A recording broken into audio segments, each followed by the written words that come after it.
Welcome back to Ammu's kitchen. ఈరోజు మనం గులాబ్ జామ్ని ఏ విధంగా తయారు చేసుకోవాలి ఈ వీడియోలో మీకు చూపిస్తానండి. మనం గులాబ్ జామ్ ప్రిపేర్ చేసినప్పుడు పర్ఫెక్ట్గా టేస్టీగా జ్యూసీగా ఉండే విధంగా మనం గులాబ్ జామ్ని ప్రిపేర్ చేసుకోవచ్చు. మనకి లోపల స్పాంజీగా ఉండా ఏ విధంగా తయారు చేసుకోవాలో ఇప్పుడు మనం ప్రాసెస్ని చూద్దాం. పర్ఫెక్ట్గా ఏ విధంగా తయారు చేసుకోవాలో చూద్దామండి. ముందుగా మనం గులాబ్ జామున్ ప్యాకెట్ని తీసుకుందాం. నేను 180 గ్రామ్స్ ఉన్న గులాబ్ జామ్ ప్యాకెట్ని తీసుకున్నాను. ఎంటీఆర్ గులాబ్ జామున్ ప్యాకెట్ తీసుకున్నాను. ఇప్పుడు ఆ ప్యాకెట్ని కట్ చేసుకొని మనం ఆ గులాబ్ జామ్ పొడిని కొలుచుకుందామండి. పౌడర్ ఎంత ఉంటుందో నాకు 1.5 కప్పు వచ్చింది ఆ గులాబ్ జామ్ పౌడర్. ఇప్పుడు ఆ గులాబ్ జామ్ పొడిలోకి ఒక పావు స్పూన్ వంట సోడా వేసుకొని మొత్తం కలుపుకోవాలి పిండిని.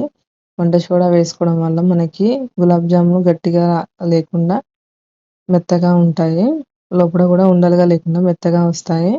ఇప్పుడు మనం అందులో కాచి చల్లార్చుకున్న పాలని కొంచెం కొంచెంగా పోసుకుంటూ పిండి మొత్తాన్ని కలుపుకోవాలి.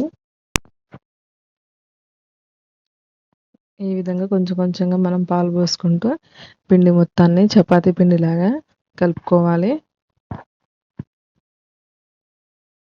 ఒక 2 మినిట్స్ వరకు బాగా కలుపుకోవడం వల్ల మనకి గులాబ్ జాములు మెత్తగా వస్తాయి. ఈ విధంగా కలుపుకొని ఇప్పుడు మనం ఒక 10 మినిట్స్ వరకు నానబెట్టుకుందామండి ఆ గులాబ్ జామ్ పిండిని. ఇప్పుడు మనం సిరప్ని ప్రిపేర్ చేసుకుందాం.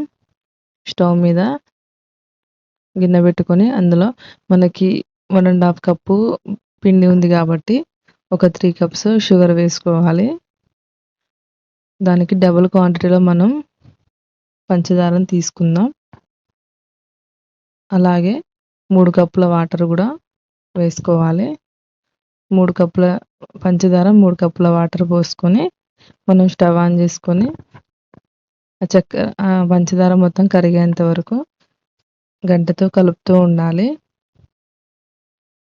ఈ విధంగా మనకి పంచదార మొత్తం కరిగిపోయాక ఇప్పుడు మనం ఒక 10 మినిట్స్ వరకు ఈ విధంగా మరిగించుకోవాలి. అప్పుడు మనకి షుగర్ సిరప్ రెడీ అవుతుందండి. ఇప్పుడు అందులో యాలకుల పొడి వేసుకోవాలి. ఈ విధంగా మనకి కొంచెం జిగురుగా ఉన్నప్పుడే మనం స్టవ్ ఆఫ్ చేసుకోవాలి. మనకి షుగర్ సిరప్ రెడీ అయిపోయినట్టు.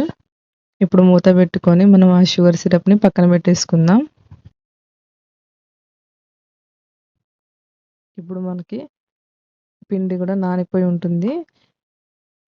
ఇప్పుడు ఒకసారి మళ్ళీ బాగా కలుపుకోవాలి. ఇప్పుడు ఆ పిండిని చిన్న చిన్నగా బాల్స్గా చేసుకుందాం.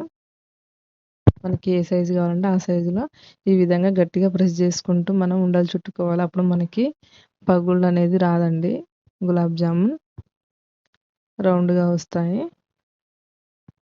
ఈ విధంగా గట్టిగా చేతితో అదుముకుంటూ బాల్స్ చేసుకోవాలి మనం.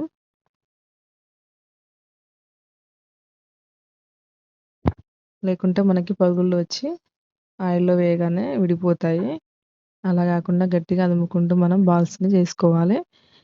చూసారు కండి ఈ విధంగా చేసుకోవాలి.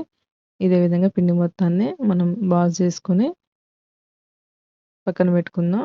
ఇప్పుడు స్టవ్ మీద ప్యాన్ పెట్టుకొని అందులో డీప్ ఫ్రైకి సరిపడా ఆయిల్ వేసుకోవాలి. ఆయిల్ హీట్ ఎక్కాక మంట లో ఫ్లేమ్లో పెట్టుకొని ఇప్పుడు మనం రెడీ చేసి పెట్టుకున్న గులాబ్ జామున్ బాల్స్ని ఆయిల్లో వేసుకోవాలి. మంట లో ఫ్లేమ్లో ఉంచుకొని నిదానంగా వాటిని మనం డీప్ ఫ్రై చేసుకోవాలి. హైలో పెడితే త్వరగా డీప్ ఫ్రై అయిపోతాయి. లోపల పచ్చిగా ఉంటుందండి పిండి. అలా కాకుండా లో ఫ్లేమ్లో పెట్టుకొని ఈ విధంగా మనం వాటిని డీప్ ఫ్రై చేసుకోవాలి. ఇప్పుడు వాటిని తీసుకొని పక్కన పెట్టుకుందాం. అదేవిధంగా మిగిలిన గులాబ్ జామ్స్ కూడా మనం డీప్ ఫ్రై చేసుకొని ఇప్పుడు మన షుగర్ సిరప్ కొంచెం గోరువెచ్చగా ఉన్నప్పుడే మనం డీప్ ఫ్రై చేసి పెట్టుకున్న గులాబ్ జామ్ బాల్స్ని ఆ షుగర్ సిరప్లో వేసుకోవాలి. వేసుకొని ఒకసారి నిదానంగా కలుపుకుందాం. ఇప్పుడు మూత పెట్టుకొని ఒక 1 అవర్ వరకు పక్కన పెట్టేసుకుందామండి. మనకి ఆ గులాబ్ జామున్ సిరప్‌ని మొత్తం పీల్చుకొని మంచిగా జ్యూసీగా వస్తాయి. లోపల పిండి పిండిగా ఉండలుగా లేకుండా మెత్తగా స్పాంజీలా ఉంటాయి. అంతే అండి. ఈ విధంగా మనం పర్ఫెక్ట్‌గా కొలతలతో మనం గులాబ్ జామున్ ఎంతో టేస్టీగా, జ్యూసీగా, మెత్తగా ప్రిపేర్ చేసుకోవచ్చు. చూసారుగా అండి. ఈ విధంగా మనం ప్రిపేర్ చేసుకోవచ్చు. మీకు ఈ వీడియో నచ్చినట్లయితే ప్లీజ్ లైక్ చేయండి, షేర్ చేయండి, కామెంట్ చేయండి, సబ్స్క్రైబ్ చేసుకోండి. మీరు ఒకసారి ట్రై చేసి చూడండి. Thank you for the watching.